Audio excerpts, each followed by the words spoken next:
అందరికీ నమస్కారం. పాల్గొన మాసం 2026 ఫిబ్రవరి 18 శుద్ధ పాడ్యమి నుంచి మార్చి 18 బహుళ అమావాస్య వరకు ఉంటుంది. ఇది తెలుగు సంవత్సరంలో చివరి మాసం. శ్రీ మహావిష్ణువుకు ప్రీతికరమైనది మరియు సర్వదేవతా వ్రత సమూహారంగా పిలుస్తారు. ఈ మాసం భగవత పురాణం ప్రకారం విష్ణు పూజలకు ప్రత్యేకం. ఏడాది పూజలు, వ్రతాలు సమూహారం. వయోవ్రతం ద్వారా అభీష్ట సిద్ధి, సంతాన ప్రాప్తి సాధ్యమవుతుంది. హోలీ, ఏకాదశులు, శివరాత్రి వంటి పర్వదినాలు ఉంటాయి. ఈ నెల రోజులు చాలా పవిత్రమైనవి. అయితే పాల్గొన మాసంలో చంద్రగ్రహణం ఏర్పడుతుంది. ఈసారి వచ్చే చంద్రగ్రహణం వలన భారతదేశంలో కనిపిస్తుంది. పాల్గొన మాసం నియమాలు, పూజా విధానము, చంద్రగ్రహణం ఎప్పుడు ఏర్పడుతుంది, ఎలాంటి జాగ్రత్తలు తీసుకోవాలి, అలాగే పండుగల తేదీలు, వాటి విశిష్టత గురించి ఈ వీడియోలో తెలుసుకుందాం. ముందుగా ఈ వీడియోకి ఒక లైక్ కొట్టి ఛానల్ని సబ్స్క్రైబ్ చేయండి. ఈ వీడియో చివరి వరకు చూసి మీకు నచ్చినట్లయితే మీ స్నేహితులకు షేర్ చేయండి. ఇక ఫిబ్రవరి 18 నుంచి మార్చి 18 వరకు పాల్గొన మాసం ఉంటుంది. ఈ పాల్గొన మాసంలోనే దేవతలు సంచరిస్తారట. సంపదలకు దేవత అయిన లక్ష్మీదేవి, అయ్యప్ప స్వామి, పాండవులు, చంద్రుడు, ఇలా చెప్పుకుంటూ పోతే ఈ పాల్గొన మాసంలోనే చాలా మంది దేవతలు జన్మించారు. కాబట్టి ఇంతటి శక్తివంతమైన పాల్గొన మాసంలో దేవతలందరూ భూమిపై సంచరిస్తూ ఉంటారట. కాబట్టి ఈ నెలలో చేసే పూజలకు రెట్టింపు పుణ్య ఫలితం లభిస్తుంది. ఈ పాల్గొన మాసంలో మార్చి నెల 3వ తేదీ మంగళవారం నాడు చంద్రగ్రహణం ఏర్పడబోతుంది. ఇదే రోజున పౌర్ణమి కూడా ఏర్పడుతుంది. ఈ చంద్రగ్రహణం మన భారతదేశం అంతటా కనిపిస్తుంది కాబట్టి ప్రతి ఒక్కరూ సూతక నియమాలు అనేవి పాటించాలి. మార్చి 3వ తేదీ మధ్యాహ్నం 3 గంటల 20 నిమిషాలకు గ్రహణం ప్రారంభమై సాయంత్రం 6 గంటల 47 నిమిషాల వరకు చంద్రగ్రహణం ఉంటుంది. ఈ గ్రహణం సమయంలో చాలా జాగ్రత్తగా ఉండాలి. గ్రహణ సమయంలో ఎలాంటి ఆహారం తినకూడదు. గ్రహణానికి ముందు అలాగే పూర్తయిన తర్వాత ప్రతి ఒక్కరూ కూడా తలస్నానం చేయాలి. వంటగదిలో ఉండే ఆహారం పైన దర్బలు వేయాలి. పూజ గదిని శుభ్రం చేసుకోవాలి. ఇక ఈ సమయంలో దూర ప్రయాణాలు అనేవి చేయకూడదు. ముఖ్యంగా గర్భిణీలు చాలా జాగ్రత్తగా ఉండాలి. ఈ విధంగా మార్చి 3వ తేదీ ఏర్పడుతున్న చంద్రగ్రహణం నాడు చిన్న చిన్న జాగ్రత్తలు తీసుకుంటే సరిపోతుంది. ఈ పాల్గొన మాసంలోనే లక్ష్మీదేవి జన్మించింది కాబట్టి ఈ నెలలో ప్రతి ఒక్కరూ కూడా లక్ష్మీ స్వరూపమైన తులసి కోటను మీ ఇంటికి తెచ్చుకోండి. మీ ఇంటికి వెంటనే లక్ష్మీదేవి అడుగు పెడుతుంది. ఈ పాల్గొన మాసం నెల రోజులు లక్ష్మీదేవి వైకుంఠం నుంచి దిగివచ్చి భూమిపైన సంచరిస్తూ ఉంటుందట. కాబట్టి ఎవరైతే కటిక పేదరికంతో బాధపడుతున్నారో అలాంటి వారు ఈ నెలలో వచ్చే ప్రతి శుక్రవారం నాడు లక్ష్మీదేవిని గులాబీ పూలతో పూజించండి. ఇక ఈ సంవత్సరం అంతా కూడా డబ్బుకు కొరత ఏర్పడకుండా ఉంటుంది. ఇక సంవత్సరం మొత్తం చేసిన పూజ ఫలితాన్ని ఈ ఒక్క నెలలోనే పొందవచ్చు అని వేద పండితులు చెబుతున్నారు.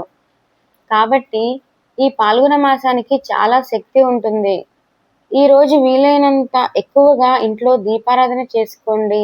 విశేషంగా ఈ నెల ఫిబ్రవరి 27వ తేదీ శుక్రవారం నాడు అమలక ఏకాదశి వచ్చింది. శుక్రవారం కలిసి వచ్చే ఏకాదశి చాలా పవిత్రమైనది. ఏకాదశి రోజున ఉసిరి చెట్టు పూజిస్తే 1000 గోవులను దానం చేసిన పుణ్య ఫలితం లభిస్తుందట. ఇక డబ్బు పరంగా బాగా కలిసి వస్తుంది. ఇప్పటికే శుక్రమూఢం అనేది ముగిసిపోయింది కాబట్టి ఈ పాల్గొన మాసంలో శుభకార్యాలు నిర్వహించవచ్చు. విశేషంగా ఈ నెలలో గృహ నిర్మాణాలు ప్రారంభిస్తే అద్భుతమైన ఫలితాలు అనేవి పొందుతారు. ఇక ఈ పాల్గొన మాసంలో ప్రతిరోజు ఓం నమో భగవతే వాసుదేవాయ అనే మంత్రాన్ని జపించండి. మానసిక ప్రశాంతత అనేది కలుగుతుంది.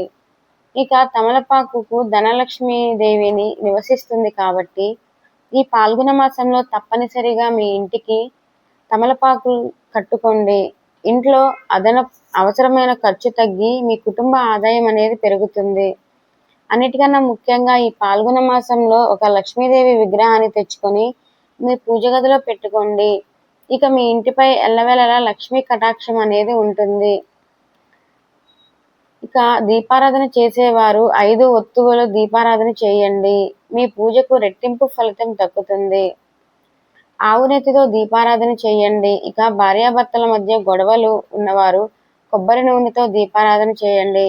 విష్ణుమూర్తికి అత్యంత ఇష్టమైన వయోవ్రతాన్ని ఈ పాల్గొన మాసంలో ఆచరిస్తారు. ఈ పాల్గొన మాసం మొదటి 12 రోజులు ఈ వ్రతాన్ని ఆచరించాలి. ఫిబ్రవరి 18వ తేదీ బుధవారం నుంచి ప్రారంభమై వరుసగా 12 రోజులు విష్ణుమూర్తిని పూజించి ఆవు పాలతో చేసిన పాయసం లేదా పరవన్నాన్ని నైవేద్యంగా సమర్పించి విష్ణుమూర్తిని పూజించాలి. ఈ వయోవ్రతం ద్వారా సంవత్సరం పొడుగునా విష్ణుమూర్తికి సంపూర్ణ అనుగ్రహం లభిస్తుంది. విశేషంగా ఈ పాల్గొన మాసం నెల రోజులు ప్రతిరోజు ఉదయాన్నే స్నానం చేసి ఓం శ్రీ మహాలక్ష్మీదేవ్య నమః అనే మంత్రాన్ని జపించండి. ఈ మంత్రాన్ని చదివితే అన్ని విధాలుగా బాగా కలిసి వస్తుంది. ఇక చీపురును కూడా లక్ష్మీ స్వరూపంగా భావిస్తారు కాబట్టి ఒక కొత్త చీపురుని కొని ఇంటికి తీసుకొచ్చుకోండి.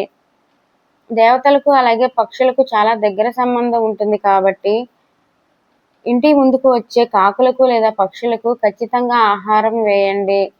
అలాగే ఇంట్లో నల్ల చీమలు కనిపిస్తే వాటికి పంచదార వేయండి. ఎన్నో శుభ ఫలితాలు కలుగుతాయి. పౌరాణిక గ్రంథాల ప్రకారం ఈ పాల్గొన మాసంలో ఏదో ఒక సోమవారం నాడు ఆవు పెరుగు, ఆవు నెయ్యి 3 పదార్థాలతో శివలింగానికి అభిషేకిస్తే నెల తిరగకుండానే ఆర్థిక సమస్యలన్నీ తీరి సర్వసంపదలు కలుగుతాయి.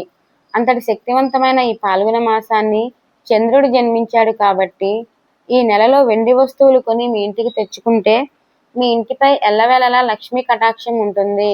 ఇక గోమాతలో 33 కోట్ల మంది దేవతలు కొలువై ఉంటారు కాబట్టి ఈ నెలలో తప్పనిసరిగా ఒక చిన్న గోమాత విగ్రహాన్ని తీసుకొచ్చి మీ పూజలో పెట్టుకోండి. డబ్బు పరంగా, ఆరోగ్యపరంగా మీ కుటుంబానికి మంచి జరుగుతుంది. అలాగే ముత్తైదువులను ఇంటికి పిలిచి తాంబూలం ఇస్తే స్త్రీలకు దీర్ఘసుమంగళ యోగం కలుగుతుంది. ఈ పాల్గొన మాసంలో వచ్చే ప్రతి శనివారం నాడు పూజ గదిలో 2 పిండి దీపాలు వెలిగించి వెంకటేశ్వర స్వామిని పూజిస్తే కోరిన కోరికలన్నీ తక్షణమే నెరవేరుతాయి. పాల్గొన మాసం అంటేనే దేవతల మాసం కాబట్టి ఈ నెల రోజులు మాంసాహారాన్ని తినకండి. ముఖ్యంగా పగటిపూట నిద్రపోకూడదు. లేదంటే మీ ఇంటికి దరిద్రం వెంటాడుతుంది. పూజించే ఆడవారు ఈ నెలలో ప్రతి శుక్రవారం తులసికి పచ్చిపాలు పోసి నమస్కారం చేసుకోండి. లక్ష్మీదేవి ఆశీస్సులతో మీ భర్త ఆదాయం అనేది పెరుగుతుంది. అలాగే ఈ నెలలో వచ్చే ప్రతి గురువారం నాడు లక్ష్మీదేవిని, విష్ణుమూర్తిని పూజిస్తే ఆర్థిక ఇబ్బందులు శాశ్వతంగా తొలగిపోతాయి. ఈ పాల్గొన మాసంలో ఒక పసుపు రంగు దారానికి 7 ముడులు వేసి ఆ దారాన్ని విష్ణుమూర్తి పాదాల దగ్గర పెట్టి మీ కుడి చేతికి కట్టుకోండి. ఇలా చేస్తే మీకు బాగా కలిసి వస్తుంది. అలాగే ఈ నెలలో దీపారాధన చేసేటప్పుడు మల్లెపువ్వులతో దేవుణ్ణి పూజిస్తే కోరిన కోరికలన్నీ వెంటనే నెరవేరుతాయి. జాతక దోషాలతో ఇబ్బంది పడేవారు గోమాతను పూజించి నానపెట్టిన శనగలను గోమాతకు తినిపిస్తే జాతకంలో దురదృష్టం తొలగిపోయి అదృష్టం వరిస్తుంది. ఇక పసుపు చాలా శుభసూచకం కాబట్టి ఒక పసుపు రంగు వస్త్రంలో 7 పసుపు కొమ్ములు మూట కట్టి ఇంటి గుమ్మానికి తగిలించండి. తద్వారా దుష్టశక్తులు ప్రవేశించకుండా దైవశక్తి ఆకర్షిస్తుంది. ఇక ఈ పాల్గొన మాసంలో మీకున్న స్తోమతను బట్టి పేదలకు ఆహారం దానం చేయండి. అలాగే బ్రాహ్మణులకు స్వయం పాకం దానం చేయండి. సంతానం కోసం ఎదురు చూసే దంపతులు ఈ పాల్గొన మాసంలో సంతాన గోపాల మంత్రాన్ని జపించండి. ఖచ్చితంగా సంతాన యోగం అనేది కలుగుతుంది. ఈ విధంగా చిన్న చిన్న నియమాలు పాటిస్తే విష్ణుమూర్తి పూజిస్తే అఖండ రాజయోగం అనేది సిద్ధిస్తుంది. ఈ పాల్గొన మాసంలో ప్రయోవ్రతం తప్ప అనేక ముఖ్య వ్రతాలు కూడా ఉన్నాయి. ఇవి సర్వదేవతా వ్రత సమూహారంగా పిలువబడే ఈ మాసంలో ప్రతి తిథికి ఒక ప్రత్యేకత కలిగి ఉంటుంది.